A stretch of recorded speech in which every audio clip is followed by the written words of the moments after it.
Everybody, so today I'm going to do my speech. He said it has to be like 10 minutes long, so it's my time to start now. So one thing about high school is I don't like it, and well, let me start over.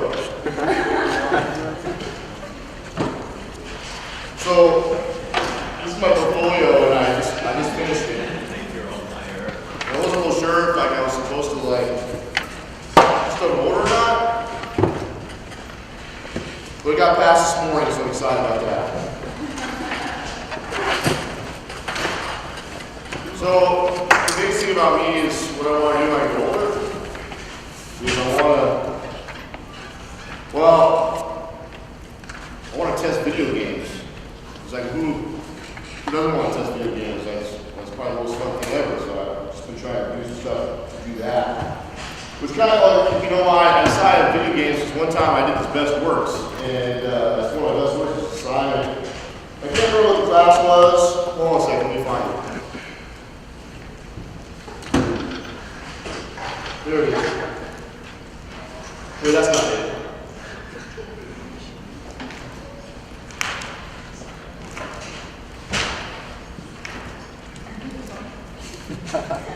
Here it is.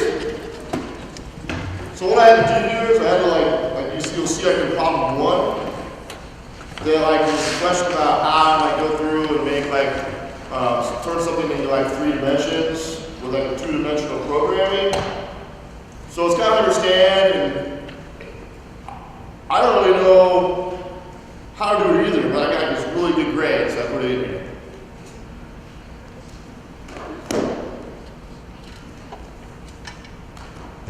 One of the reasons why I took computer science, I wrote my junior research paper on, well, actually it wasn't really my JRP, it was my SRP, my senior research paper. I didn't get my portfolio passed until the other day because on Monday morning, Ms. Cushy finally passed my research paper, so I got that done now. So I was doing my research paper. Oh, hey, here's another Best Work. Look at this one. This is a math quiz I took. And I thought I would get an F, but I got a B+. I was really excited, really proud of that. So I thought I'd put it in there.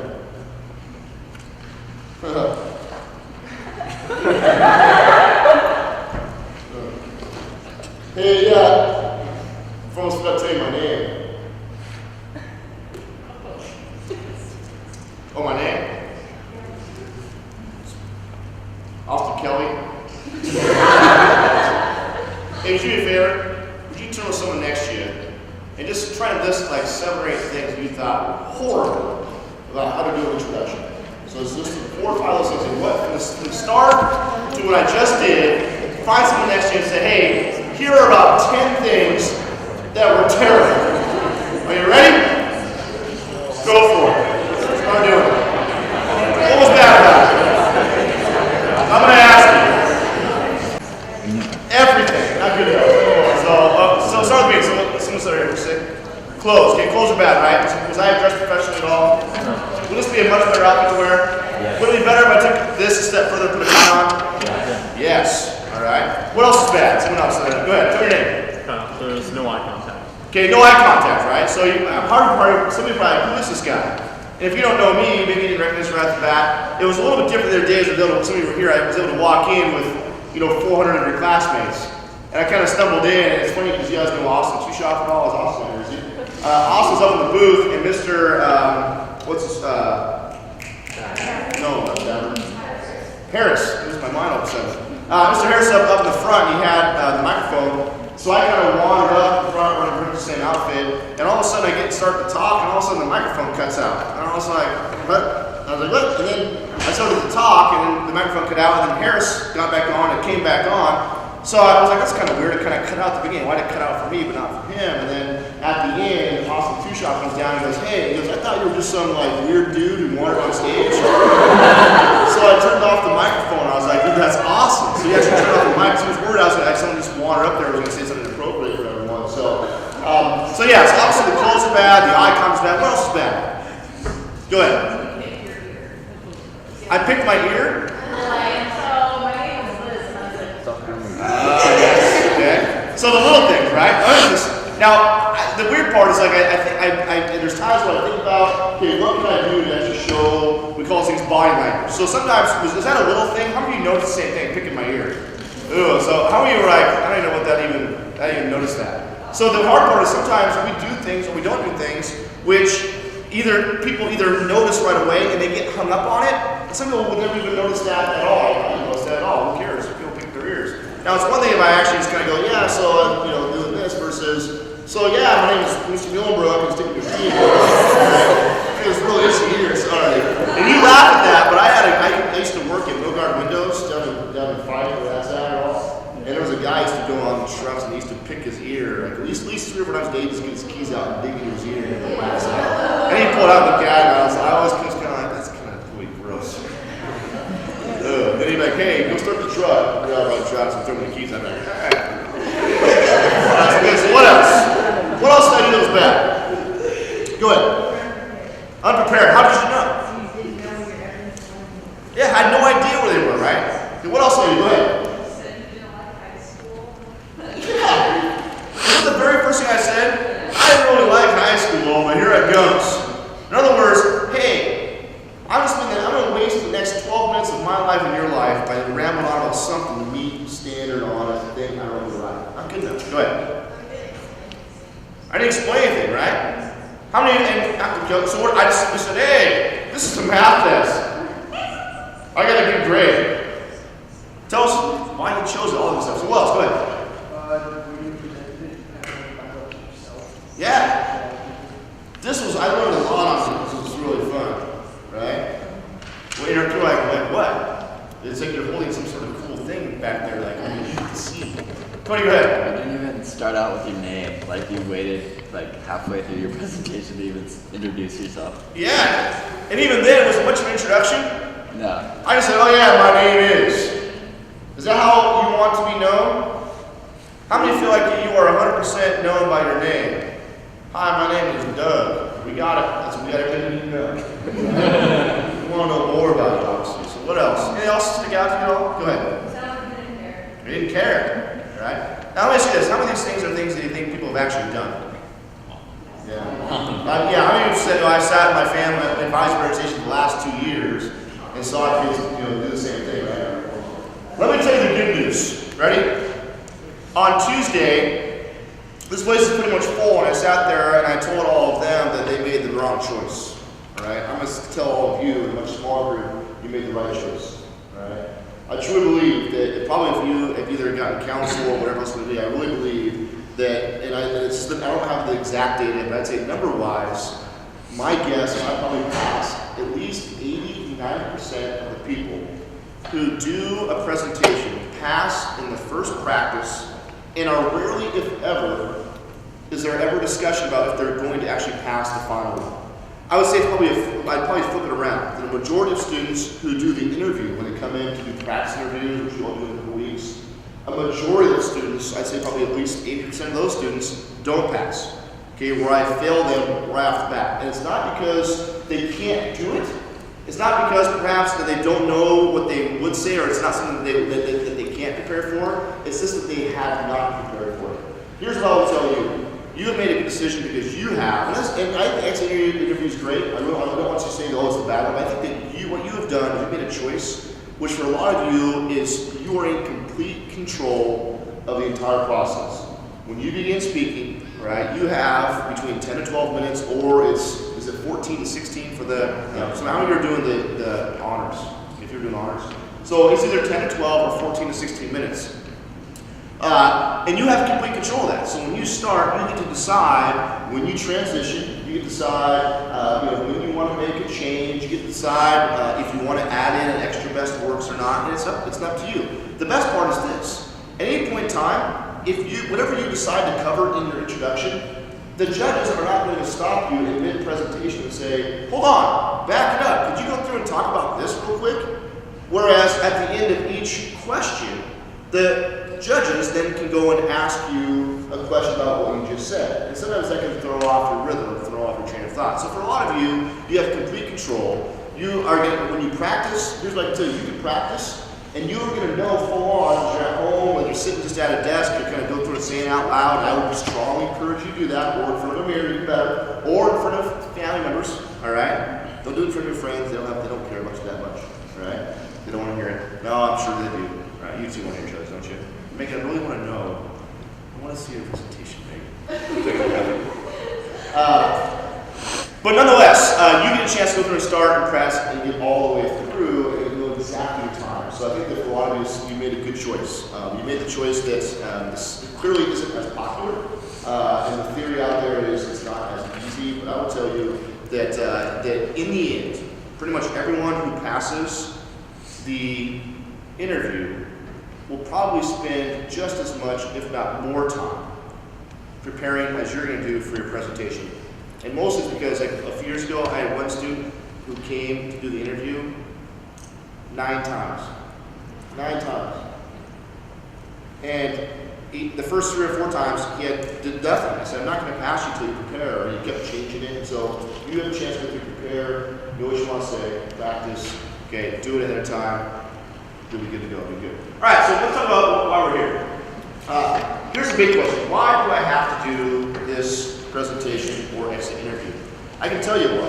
Because a few years ago, we had a student show up, and this actually has a Rogers as a teacher. And a student walked in. This is a student who I had in class for a year. The student also traveled for basketball for a couple of years, didn't make it. And the very first thing that he said when he walked in, I thought, okay, here's a kid who I kind of know. I thought I knew him, had him in class. He walked in, and the first thing he did, he started his speech, his presentation, is he started to unbutton his shirt. He wore a shirt like this. He started to unbutton the first couple buttons. And I was like, oh, this is going to go nowhere good, right? But what happened is he got about 2 or 3 buttons down, only about the 1 button down here, and he pulled his shirt open, and it revealed a scar. And the scar was probably about this, it was pretty long, and it was a scar you could tell had probably been opened and reopened, and you could tell that he clearly had not just 1 heart surgery, but 7. And he began to say that the reason why I'm here today is to tell you why I am 1 in 10 million. And that was his opening statement. And we all know that we're all individuals. We know that you're all important. And the hard part for us is that I wish that you all, when you showed up here as sophomores, were prepared both emotionally and mature-wise and with the skill set to go and do a 10 or 12-minute presentation. That wouldn't be only in front of just maybe 3 or 4 students in your advisory, maybe a couple of judges, all right? But also in front of your entire advisory or your entire class and say, here's who I am. Think about how powerful that is. Say, here's who I am. The student went on to say he was about 1 in 10 million people who had this rare heart disease, was born with only 2 of the 4 valves you need roughly to survive. And talked about all the heart surgeries he had to go through. And it was fascinating. And when it got done, I remember thinking to myself, man, I wish that I would have known this 2 years ago. And 2 years ago, it would have been interesting to kind of see and watch and maybe perhaps, involve a conversation or utilize him and other things around the school. But instead, we were 2 weeks away from graduation. And I thought to myself, man, in 2 weeks he's going to graduate. And then I didn't know this. I didn't know it. So here's what we want to know. We want to know those things about you. Now, it doesn't have to be incredibly personal. And I'm not trying to say that, hey, you need to go out there and bare your soul. Here's who I am. Here's all my beliefs. Here are my struggles, okay? You don't need that. All right, but it is important that you own this. We want you to go through and say, what makes your high school experience unique? And hopefully through the questions of an introduction and background, which is a great way to start that. And then moving on to a question about, number 2 is about, what is it, your community experience, okay, and then your research paper, and then some of your best works in class and take, and finally your post-high plan. We want to know those things about you, so we're excited about it. So here's the key. The key is that we want you to, in those 10 or 12 minutes, to showcase your high school experience. What is your high school experience? Even if it's something you say, well, I don't know, my high school experience was average, it was so-so. Then tell us only the good parts about it. And if there were some struggles, tell us those struggles and tell us why those struggles have now made you the person you are and then perhaps have changed your future direction on where you want to go. Those are the things which we want to know, which make it personal, make it easy for us to say, wow, this is a pretty amazing person. So, the key is this. You must clearly address the 5 fundamental questions, which you all have in that packet, including portfolio evidence. And you'll see that using portfolio evidence is a very, very big deal. All right, a few things to get out of the way. The first one is something called, obviously, the initial impression. What does that supposed to look like? A couple things. On the day that you have your senior board, it's May 2nd and 3rd. I believe it's like 35 school days away. That sound right? Like 35 school days away, I think it is, 34. It's not that far away as far as school days. So keep that in mind. It's coming very quickly. You basically have 3 weeks till spring break. You have 3 weeks after spring break, or 3.5 weeks, 4 weeks of spring break. And then you do your speech on May 2nd and May 3rd. But some things about this, what that day is going to look like. Whether you are on Thursday the 2nd or Friday the 3rd, you will get out of school, I mean the time, usually by say 10:25, you get out of school. You'll have time. So one of you will stay, some of you might go home and eat. Now what happens, you will come back. Alright? You will be hopefully outside your presentation room. Do you all know who your evaluators are now? You got that list? You'll be outside your presentation room by noon. And at noon, you'll then have dropped off your portfolio. So you'll walk into your portfolio. Usually most of the judges in every room will have a spot for it. And they'll say, okay, here's where the portfolios go. You'll set it down. At that point in time, you'll go out in the hallway, and you will simply be with the people that you present with, mostly from your advisory. And you'll have a few minutes while they get things organized. Usually about 12:15, 12:20, maybe 12:30 at the latest. You'll be called in. Most of the time, you can expect that there will be a predetermined order. Many of you, well, most of the time, not all the time, but sometimes you might find that you will get asked who wants to go first, who wants to go second, who wants to go third. Either direction, you will start at about 12:30. So you want to arrive early, drop off your portfolio. A few things. Hey, if there's food in your teeth, I scratched my ear, and you guys were all freaked out by it, all right? Imagine you guys making some nuts in your teeth. Like, hey, my name is so-and-so. All right. Right? Don't know what they don't have any clue what they're talking about. So, make sure no cell phones, obviously, no gum, or food. If you have a bottle of water, that's probably okay. If you're someone who feels like, someone who says, well, I'm going to go and drink with me. Every time I finish a question, I start drinking. This is my transition. Question 2, here we go. Right? But that's your transition, and maybe you want to stay away from anything that's too distracting. So obviously, and the last one I said is dress professionally. Let's talk about poise. Poise is just that. Poise is the eye contact. Poise is feeling like you are there for a purpose, that you're prepared, all right, and that you belong. That's kind of what poise is, right? And there's going to be times where I know some of you, I look around this room, there's a lot of you who have tons of poise, all right? There's a reason why you do. That's the reason I recognize a lot of it. Oh yeah, and there's a word that I think that when I think about my own daughter, I hope that when she's real tall right now. And I always say, every time I think about this Taylor last year, I remember, Taylor, you're taller, right? And my daughter will probably be fairly tall as well. And I just kind of hope that she has kind of the poise and grace that someone like Taylor has. But go in there and own that and say, hey, have that poise, that you're confident in who you are. So wait till you start to the beginning of the presentation. Stand up straight, plan your movement. Sometimes people find themselves, go over on one side of the room, and before you know it, they go, yeah, I want to show you my portfolio. Oh, wait, you have my portfolio. And then they have to waste time walking. Just plan what you want to do. It's okay to move around.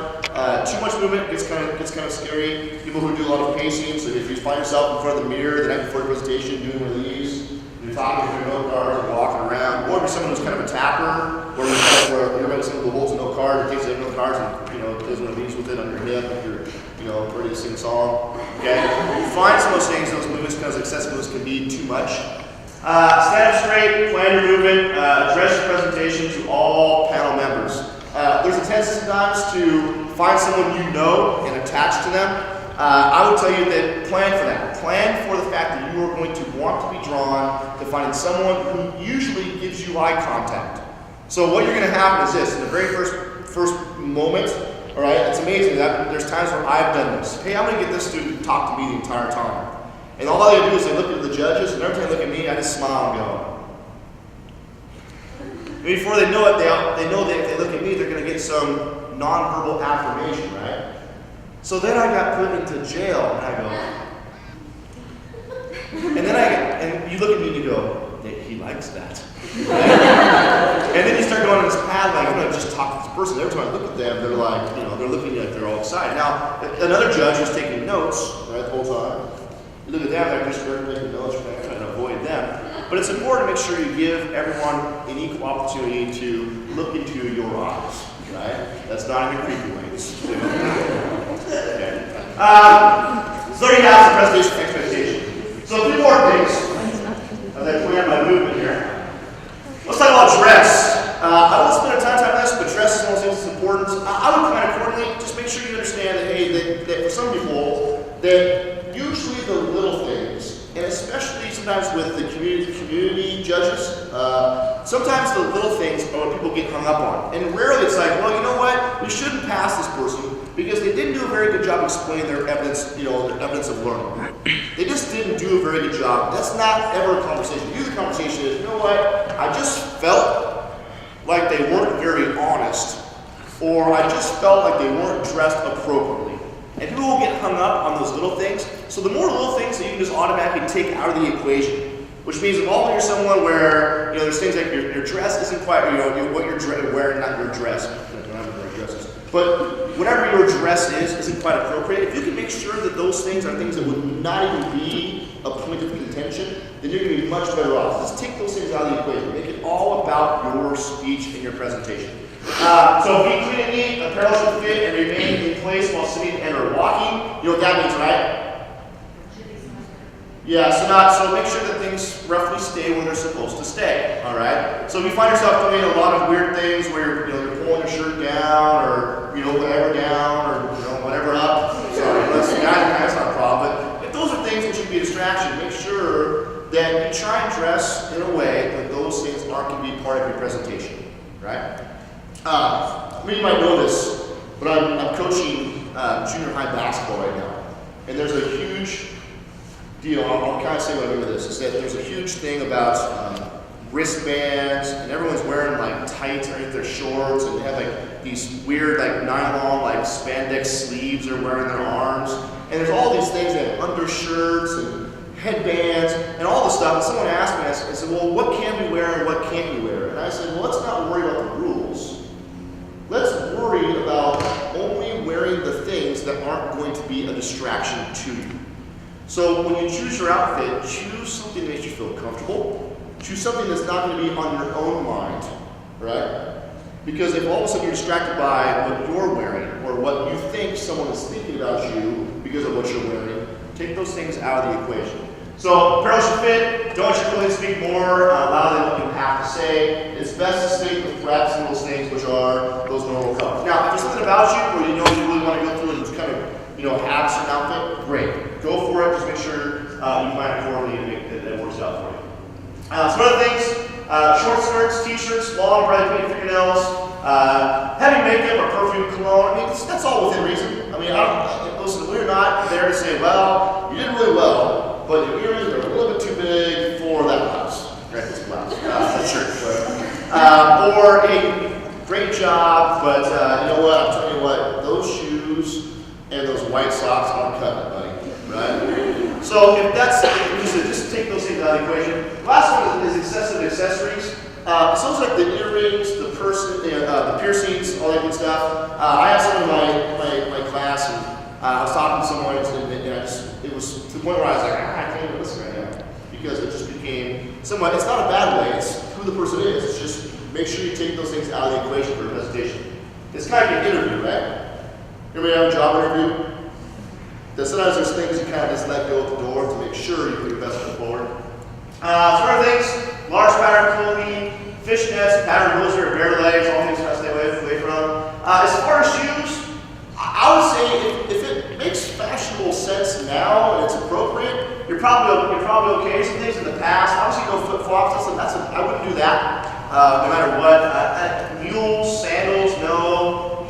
Tennis shoes, no. Open-toed shoes, I'd say that's something that I don't think that's going to be as big. So don't get too hung up on it. If it looks professional, it looks nice, but I would say you're probably going to be okay. Right? So if you show up with a pair of $1.99 gold needed flip-flops in the right pink, some have an issue, right? All right, so here's some examples. Somebody like, hey, update your PowerPoint. I think the third one over from the right might be the Navy. And I don't know, there's some long, really long dresses. And the middle one, if you have the matching long skirt with the blazer, wear that. Here's the gentleman. Yes, what? Well, it's hard to find high school students who. Yes. It's like, I always say this, but I said there days. I think that the guy on the far right looks like Mr. Wilson, our librarian. I always want to show him. That could be him from 1994. Anyway. All right. If you're someone who you need something, let someone know. Ask an advisor. Ask me. Go to the main office. We have ties. We have those things. We need them, but just let us know. Now, here's a little bit different. For a lot of you. So let's talk about the visual aid, all right? Here's about visual aid. The biggest one, obviously, the visual aid is for all of you who are using your portfolio. So let's talk a little bit about your portfolio and how you use it. This is a mistake people make a lot of the time. And this is what I see over and over, is this one. Hey, here's this one. And they look at it. Do me a favor. At no point in time should you be talking about something where you have to read your portfolio to talk about it, right? Because some students say, well, and here's what they do for the outline.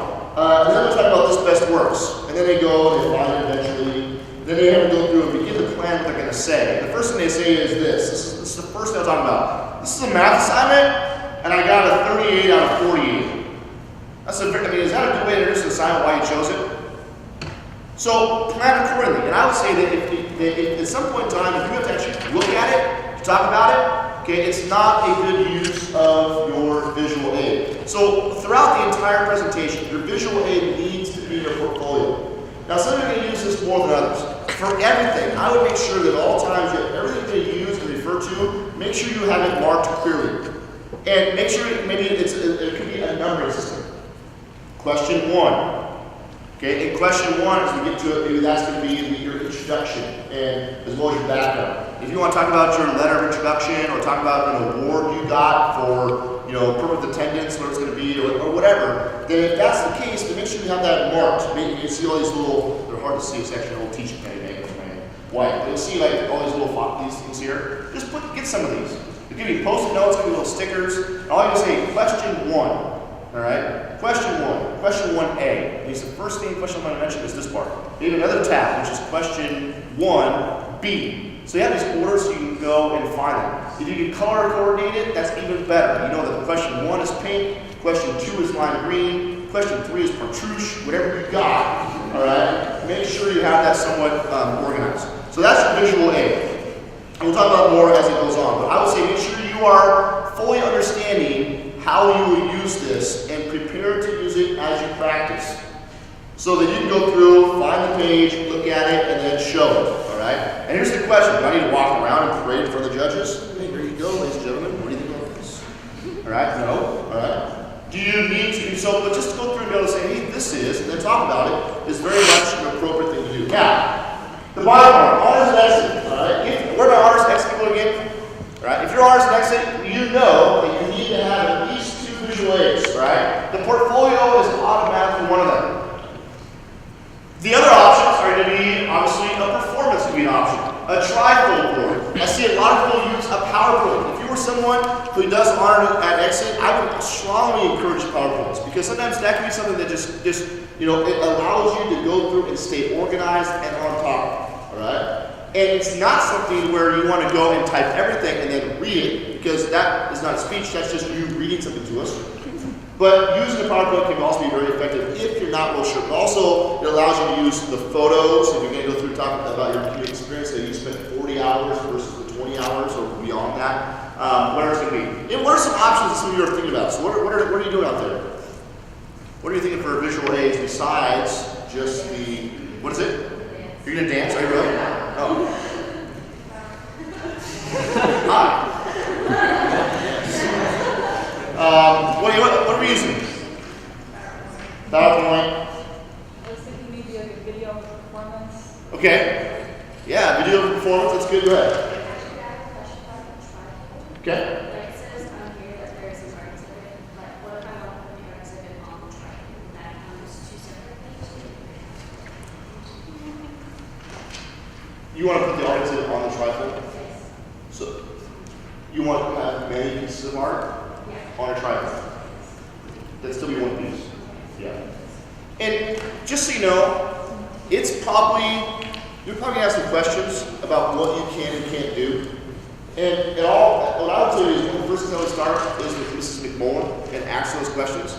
At the same time, it's also appropriate to go and probably give a heads up to your head judge and say, here's what I'm planning on doing. So if you're gonna do it, if like when Megan does her dance, I don't know if she's gonna do like hip hop or performance or whatever.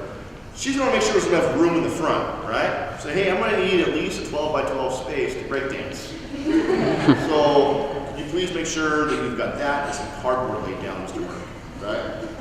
And if that's the case, now obviously you wouldn't want to say that, but make sure you understand it. It's better off if you're pushing those limits that are completely appropriate and that are useful and are make your presentation a good one. Just make sure someone has a heads up so we don't walk in. I mean, I can tell you, it used to be a little bit different, but I had a speech my first year, and now it's since changed where he did his community service as like a heavy mechanic, and this kid actually brought in a dump truck and a backhoe. And we had a speech, we had it parked outside, and we all walked out and saw it. We don't really do that same thing anymore, but we were like, wow, and he had to get it cleared. Hey, can I drive a dump truck and backhoe on the campus? Right? And we're like, hey, I was like, let me ask. And he asked me ahead of time, I said, yeah, just park it out back, we'll walk right out there, and it worked out. But the good part was what? It wasn't like he just all said, hey, and by the way, my backhoe's outside, let's go. I'm like, whoa, wait, what? Right? But he gave someone a heads up. Now, you won't go to that extreme, but it's okay to tell them. All right, visual aid, there you have it. Don't worry, you have some work time in a minute. So a couple of things. This might be something that, this is not on your packet, but if you're someone who's worried about the breakdown for 10 to 12 minutes, it might be good to write this down somewhere, all right? For some of you who are freaking out, what I will tell you is this, is that you please don't see, well, you get your phones out, life has changed. Here's this, you're all like, take notes, right? Whatever. Do that way, all right? It's so funny. Your mind is wired differently. It's almost refreshing and annoying all at once.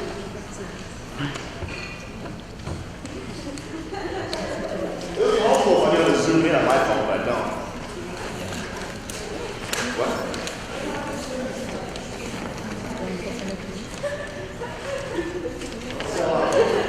Check this out video.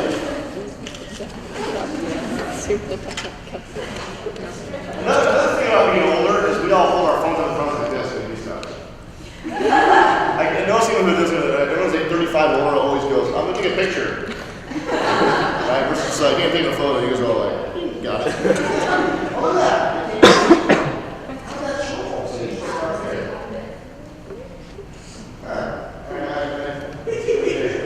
Good. We got it. Alright, so now I'll take a photo. Go ahead.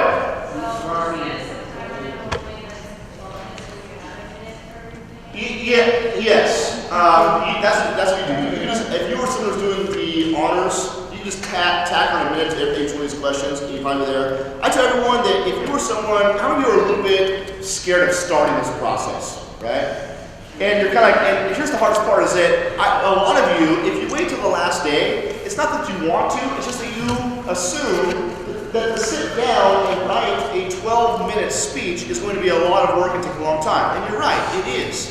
But I'll tell you what, to sit down with question number 1 and write a 2-minute introduction and background, that's not that much work. You can probably sit down in 20 minutes to a half hour and just have it done in no time, right? Maybe 10 minutes, maybe 5 minutes. So I would tell you that this timeline, this is a suggestion, but one of the best ways to prepare for this and to begin to get the stuff down you're going to need is to go through and simply have 5 2-minute sections. So you've got the first part, introduction, yeah, that's kind of small. You actually have more of that because you're doing a presentation where the interviewers don't really have that section. But 1 to 2 minutes, so let's say 2 minutes for background, 2 minutes for community experience, 2 minutes for a research paper, 3 minutes for evidence of learning, 2 minutes for post-high plan, what it's going to be, and then conclusion, and you're good to go and you're done. It goes pretty fast. Questions at all? Go ahead. What if I spend longer on the community experience and set up on the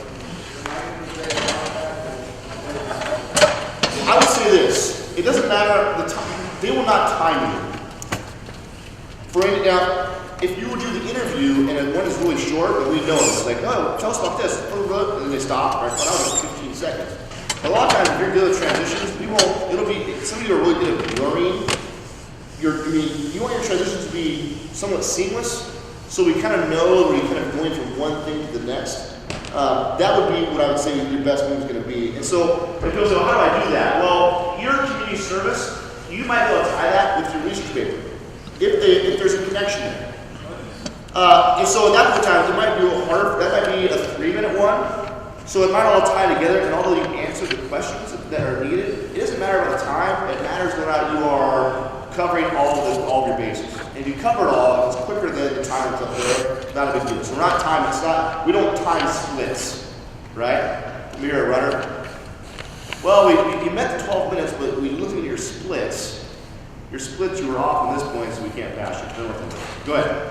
So the question part, everybody's going to ask this question, but maybe then that's not included. Yeah, I'm not including the time. Unless they're really nice. Go ahead. Do we have to go to that exact order? No. You don't. Can I tell you, how many of you are done with your portfolio? I can tell you the key to your portfolio. If you want to give yourself the least amount of work possible, you just get that rubric and make sure every single thing is in order, right? At the same time, you don't have to go in the exact order, but I would tell you as they go through and they start to grade it, in some ways they're looking for those things. And if you go out of order, just make sure it's clear what you're talking about. Okay, because some of, like, my community experience, my research paper, they don't, they're completely different, but my community experience helped me figure out what I want to do post-college. Gotcha. So you want to flip those around? I don't think it'd be a problem. As long as you're clear your transitions, which is fine. Go ahead. For people who are doing honors when it comes to their middle name, do we set aside a time where we would show our maybe explain it, or we want to blend it in at one section? Blend it. Yeah, blend it. So when it makes sense to do whatever you're talking about, then you just blend it in and refer to your visual aid. Everybody catch that question? Okay. Yeah, blend it in. Good. So those questions, are those going to be random questions, or are these supposed to be from? Could be math. Math related. Could be geography. No, there's whatever. Yeah. And usually, I would say this: most judges are pretty good, and all they want usually is just a clarification of something. And a lot of times, sometimes students will do this, and they'll say something like, and then. Well, I was born and raised in China, and I've lived in 7 countries, and now I'm in Pyeongchang the last 2 years. And they kind of cross over that, and for me, I'm like, whoa! Okay? First of all, you were born in China. Second of all, you've lived in 7 different countries around the world, and you didn't even mention what those were. And you only been in America for a year. I mean, does that make sense? Well, that we want to know more about that. So that could be, and usually if you say something which is going to lead someone to go, oh, I want to know more, those are usually the questions you're going to get, all right? So it's okay to understand, I mean, I would say this, don't freak out with the questions here, but be afterwards, but usually going to be questions that are already about some things you probably know about. It's not going to be like, oh yeah, by the way, some random question you don't answer. I like to throw, I don't know if anyone has me as an evaluator, I don't think you do, but I like to throw some hypotheticals in there, which are kind of fun. I'll say something like, okay, tell me about this. If money was no option, what are you going to do the next 10 years? And people can't answer that question because money's always, a problem. So, anyway, so there's the breakdown. All right. Let's see. Honors next. A couple of things you might know about this already. In order to make sure you get it, obviously you have 40 hours community service. So if you only have 22 hours, if I'm going to do honors, you're not. Extra visual aid as well as oral performance. That'll be fun, so you can do your spinning play wheel right as you go. You have to get exceed expectations and also the 14 to 16 minute presentation. So there you go. All right, let's talk about introduction. I would say this is the best. This is huge for all of you. Make sure you plan something that is a good introduction. Not just, hi, my name is. What? My name is, I'm sorry. Going back to 2001. You know who that person is? Okay. So if you simply start out with hi, my name is, and you immediately go right into the first question, I would tell you that we want to know something more. And it could be any number of things. I've seen people sing their introduction, you know, and start with just a few notes. People have done some pretty unique stuff. It's okay to think out of the box, as long and so most things you choose will probably be appropriate and okay to use. You just need to make sure that it's planned out and it's well thought out what you might do. Has anyone thought about what you might do for introduction? What are some options out there you thought you might do? You have one? Okay, great. A story about your background. Good one. Go ahead. As long as it's not too much, I think you could. Yeah. Don't do like the first 2.5 to 3 minutes in it, like in German. Yeah. That'd be fun. That'd be good. Sign, whatever. Let's go. What else? Any other options? What else could you do? Creative research. Go ahead. There you go. So part of introduction is the fact that you grew up and you've then come to the Northwest for a change. Yeah, absolutely. Anything else out there? Your cat? Here's my cat. You're joking, right? This is my cat.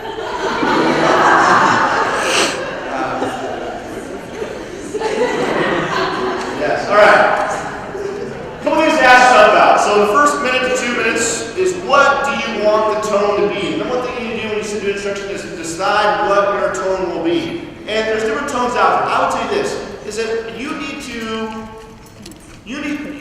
the way I operate when I do anything in front of people is I do everything by trying to visualize what it's going to look like if I was watching myself and I was in the audience. So that's what it is for me. And so what I would tell you is if you're going to go through and do an introduction, try to put yourself as an audience member and visualize what it would be like to watch yourself do it. And at that point in time, then things become well planned, that you can decide and it sounds like something that does a good job of setting the tone that you want to set for your presentation. So ask yourself, what tone or mood do you want to create with your speech? There's 3 kinds, I'm not going to spend a ton of time on this, but you can do a narrative tone, an informative tone, or a pensive philosophical tone. I can give you copies of different examples for introductions. So here's one. Well, here's different types. So you want someone who is a narrative. You might be someone who wants to create a casual, dramatic, or even humorous tone in your speech, relying heavily on personal experience. For whatever reason, this is the one we probably see the most. It's the one where people feel the most comfortable. I don't know why, it's just the one we see happen most often. Here's the strength. It's an effective means to obtain the trust and personal appreciation of your audience. You can talk about you. We like that. A weakness is sometimes something you might come across as very informal. So you gotta be careful that you're not too informal during a formal presentation. So all you start talking, also you get real kind of loose. And yeah, so I was like, whatever. Then my mom was like, what? I was like, what? He's like, yeah. My friends were like, yeah, sure. I mean, whoa, all right. So you gotta make sure you kind of hold that line between what is formal and then what's also informal. So that's one is narrative. I won't go through all this, but here's one that talks about, when I was in 8th grade, I wrote my first novel, it was 400 pages, kind of go through and talk about it. It talks about I fought depression and low self-esteem throughout my junior high years. It was only through writing that I came to understand myself and the root cause of my depression. Now you might say to yourself, that's pretty deep right off the bat. It is, all right, but it can be also narrative. At the end, it says, good afternoon, and I think Mr. Bates wrote these, please his name. Good afternoon, my name is Jay Bates, and today I'd like to share with you some of the projects I completed as part of my Cold Name project. Boom, all right. Next one will be an informative view. Okay, if you have an informative tone, you're someone who say, I'm going to create a formal tone that emphasizes the facts and information of your research project. So you're going to go through and just say, hey, this is what it is. It is what it is. It's facts. You have this formal tone of what you did, what you accomplished. That's what they're doing. All right. A lot of you, this becomes kind of difficult because at your age, it's hard not to put you into what you're doing, especially when it's a speech about you. So if you do this one, understand that we still want to know a little about who you are and why you are who you are and what your experience at Emma Ridge has done for you as a person. So strength establishes your credibility and academic trust. The weakness of introduction can become glib and impersonal. All right, so you state just the facts, it can come across as impersonal. I won't go through this whole thing, but it talks about just these facts about things. It becomes more or less you speaking to us versus you talking. Does that make sense? Like, you don't want to come across as, it's my turn to lecture you as judges, right? We want to know a little bit about you as a person, so that's another part of it. And the last one, this whole idea of pensive or philosophical. Let's create a thought-provoking tone, emphasizing the depth of your project. In some ways, this is one of those things that is a little bit easier to infuse, especially with the more of the informal first tone. It's kind of that thought-provoking about the meaning of life. You may have a question. So you might say, there's a question you're trying to answer your whole life, is who am I, or what am I going to become? If that's maybe that's your overall theme. Whatever. So a strength can be a great way to exhibit the intellectual complexity of your project. A weakness is sometimes these things, if they become too philosophical, it may make sense to you, but we don't understand perhaps what you're getting at. And that can be tough. So go ahead. So if you're telling the story, do you go in and introduce yourself and then tell the story, or do you do the story first and then formally introduce yourself? I would visualize what it's going to look like. Okay.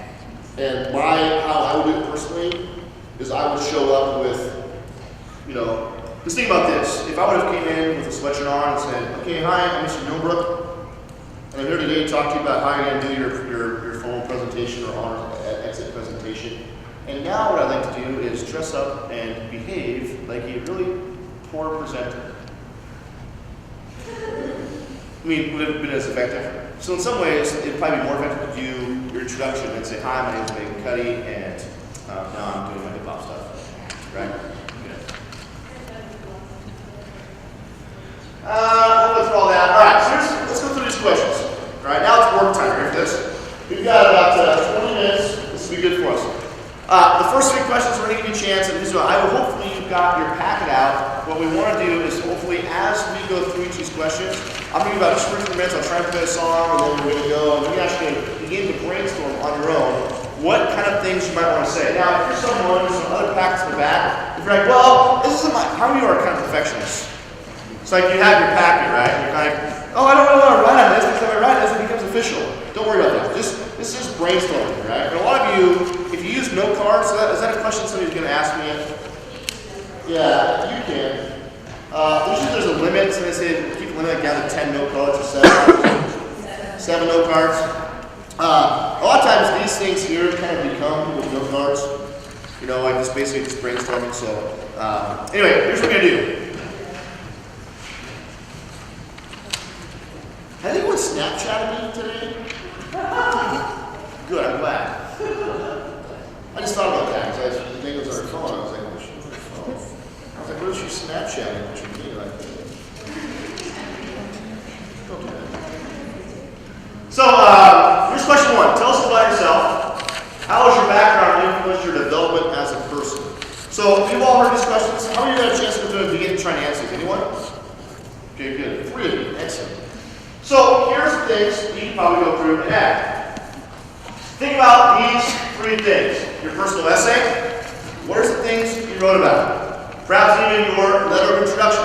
What are some things you mentioned in it? All right. The last one is your resume and references. Why did you choose certain people, or what things on your resume have really kind of been a part of your background? It could be, well, hey, that I went to and I was a part of the program, and, in the PSD, or in the summers I work at this camp for burn victims that are children. Whatever those things may be, those are things that might be worthy of our time. Here's what I want you to do. Would you please take about a minute and a half, all right, about 90 seconds, maybe 2 minutes.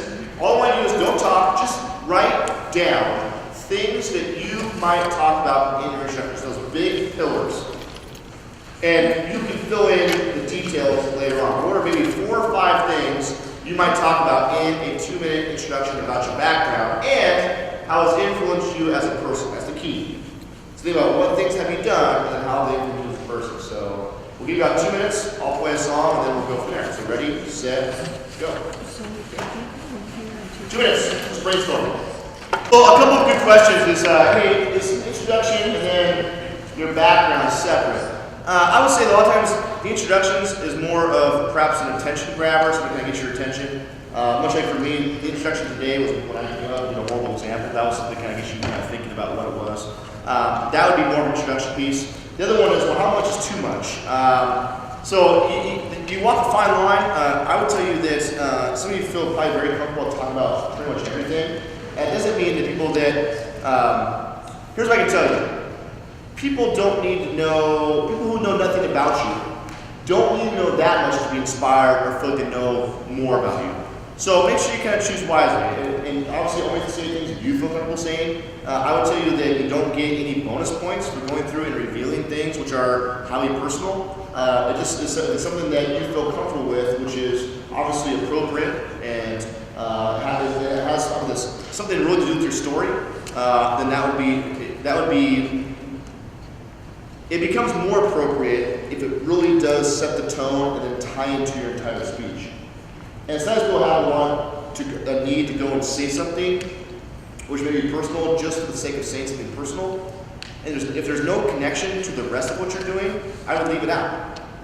Because it just kind of comes across as sometimes it comes across as, oh yeah, and by the way, here's 20 seconds of stuff that was terrible or whatever. So you don't want to avoid those. All right, question 2. Tell us about your experience project. What were the goals and objectives established by you and your mentor, and what did you learn about yourself and the community? A majority of people, guess what? They don't answer the entire question. Do me a favor. When you plan for this question and when you brainstorm right now, try and answer both parts of it, which means, hey, what was your community experience? All right, and here's a problem sometimes, an issue they have. So, I wish I would have done something different for my community experience. Okay, if that's your introduction to community experience, you are making a wrong move. Because immediately everyone's going to ask, well, why didn't you pick something you would have wanted to do? And so we want you to be honest, all right? But we don't need to say, hey, just so you know, my community experience was a complete waste of time. So here we go, okay? Just tell us, if you didn't enjoy it, perhaps tell us what you wish you could have got out of it. Or if you could do it again, here are some things that I think that in the future I would then use, or how does future advice I would give you is if you choose your community experience, choose it for these reasons. But the question is, what were your goals and objectives? And the last part there is, what did you learn about yourself and the community? Sometimes people forget to address that. Make sure you address that. And people who usually run short on time for this question, don't go through and address the second one and spend a minute talking about it, and they go, yeah, and that was it. Not my research paper. No, tell us about your own experience with it. And the last part is this. Just because you spent 20 hours and know something about the organization doesn't mean everyone there does. So when you say things like, so I spent 20 hours at Helping Hand House. Okay, you may say that, you may fully know what Helping Hand House is, but don't assume that you don't need to spend 15, 20, 30 seconds explaining what the organization actually is. So that's a big one for a lot of you. Does anyone have something you did that you would assume everyone knows, so you wouldn't say it, but you probably should? So things like, maybe something like a gift maker's thing, or whatever it may be. So explain to us what exactly it is. Go ahead. What if your community service is split up into many things, but the goals and objectives are the same? Could you just name out what you did and then elaborate on the second one? Yes, and I would talk about the ones that you spent the most time on. I would use that as your focal point because people need to ask questions that way. Go ahead.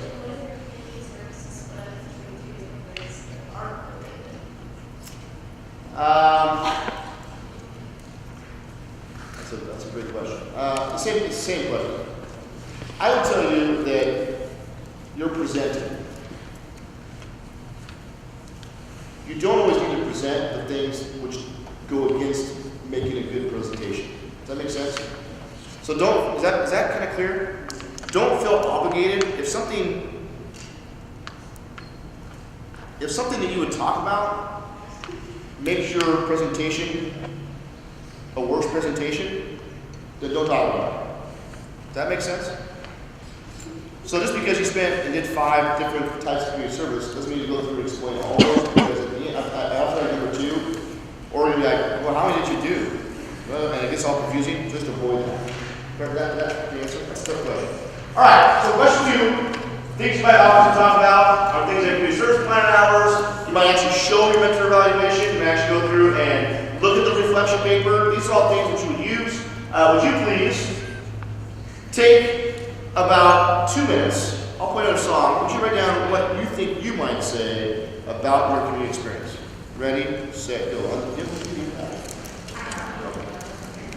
All right, go for it. Any song requests? And spend 4 or 5 minutes per question just doing for each of these. Just go, brainstorming. Hey, what am I talking about? So let's do the different things. Just a question I just got. Hey, the second part is the time of the research process.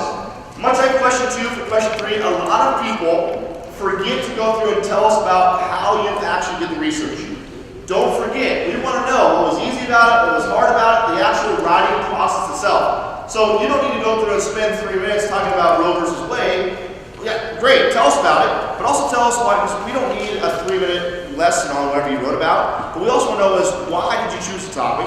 Okay, what about the actual writing process? Was both easy or difficult, all right, about doing a paper? You're going to say, well, it's really hard for me to go through and decipher sources. Everything that I have is so current from online news sources that it was really hard to take the bias out of it. It's been much easier to do something much more historical, where it stood the test of time, those sort of things. Go ahead. Can we leave that why we chose the topic to put honest or teachers in the drawing? Yeah, leave that out. Yeah. I did this topic because I chose it out of a hat. Yeah, leave that out. Right? So, that's one of those things, right? So it's some things that make it worse, leave it out. Question 3 is research paper, we might look at. Question 4, 2 more slides. Oh, that's so slow.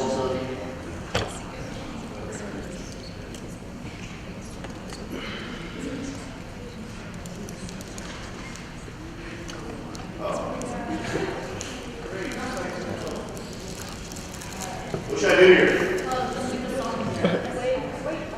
Oh, no! No!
About 3 more minutes and we'll get you out of here. So question 4, you know that. Make sure you go through and talk about each of the 4 best works. Do me a favor, don't choose the same category each time. Please make sure you vary it. You don't need to only have good grades for the best works. Choose the ones that stretched you. The key is this. Tell us why the assignment is worthy of being put in there. Not, hey, I got a good grade, I threw it in. Right? If you can connect those to your future, you're even better off for the best works. Other things don't forget about is, yeah, you can go in there and add probably your reading reflections as best work. I say I'm really proud of my reading record reflections because I really do like to read. It's been a big part of high school with all the novels and stuff I've read. Another one is looking at even your on-demand rights. See how that might be able to talk about. Question 5 on your future plans. Yeah, make sure you talk about it. Talk about what your plan in the future is. Here's what we also don't want you to do. And then in the future, I plan on going to school and see if it goes from there. No, tell us, right now, in a perfect world, here's where I would be in 10 years. Take away money, take away other things that might hinder that. Here's where I want to go. Don't tell us what you hope happens. Tell us what you're planning on have happen. Here's the things I want to make happen in life. We want to know those things.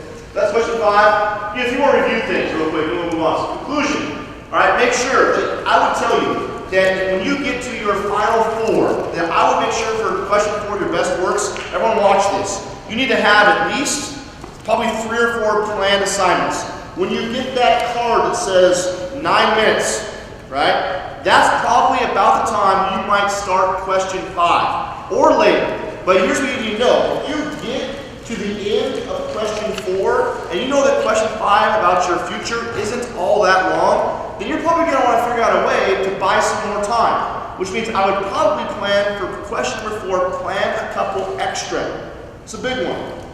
Plan like 2 or 3 extra things you can talk about to buy time to make sure that you get to about the 9-minute mark. Then when you get to 9 minutes, you can wrap up that best works and then move on to question 5 and make sure you hit the time. But if you're someone who's like, well, you only do 2 best works and you're at 7.5 minutes, to ramble on for 2.5 to 3 minutes about your future might be kind of a long time. So plan ahead by planning more than you need. When you are done, make sure you go through, thank them for the opportunity to share your experience. Do you have any further questions? And then be prepared to answer those questions. And it's perfect to go through and shake hands and say thank you, those sort of things. All right, a few things about this. Here's what you're graded on. Number 1, these things won't go over because you already know these things. Number 1 is eye contact. Make sure you have it, all right, or your confidence. Number 2 is use of voice. We want to hear you. We don't want you to talk too fast like I usually do. Okay, slow yourself down. For a lot of you, okay, when you get in front of your final presentation, your heart will beat faster. You will just talk more quickly. Slow yourself down. Okay, slow yourself down. Last one is grammar. Okay, it's not necessarily a good time for using profanity and slang.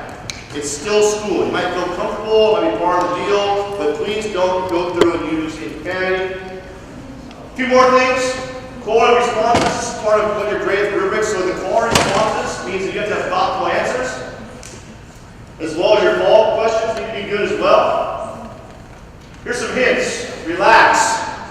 Relax, and here's the thing. Everyone who is there, you'd be surprised how quickly the people that are in your group that go in your advisory, how close you become in about a 15-minute span. Because you're all like, hey, it's the 5 of us. Let's try and graduate, go team, all right? And so you're connected. But make sure that you know that everyone there, including the judges, we want you to pass, all right? Know your weaknesses and then work on them. If you know that you talk too fast, work on it, slow yourself down. If you know that early on you don't do a very good job of actually slowing down and showing us evidence, then practice it, work on it.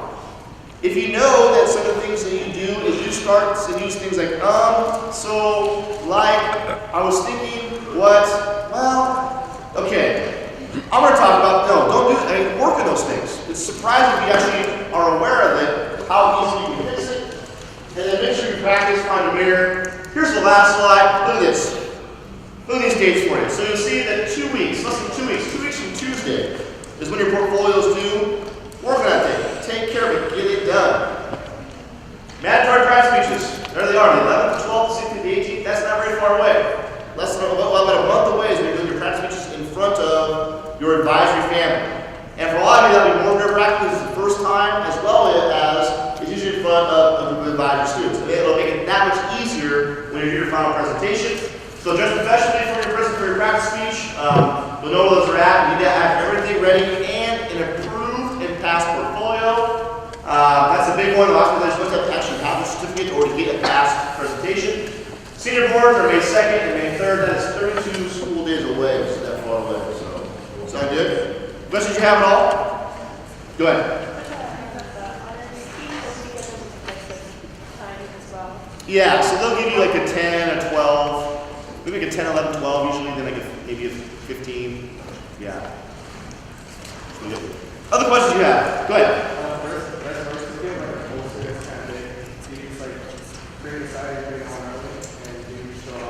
I would. Yeah, this is video portfolio you can pull out on hold, that sort of thing.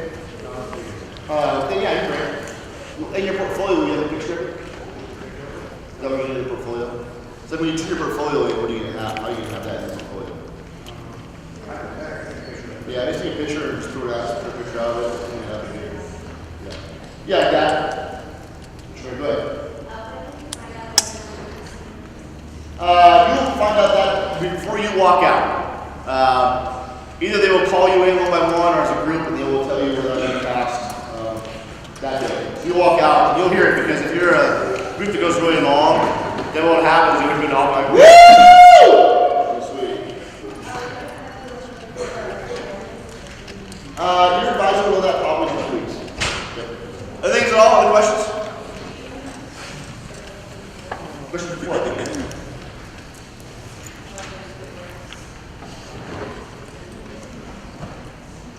This one? Yeah. Good. All right, I think that's it. Class 6:30, right?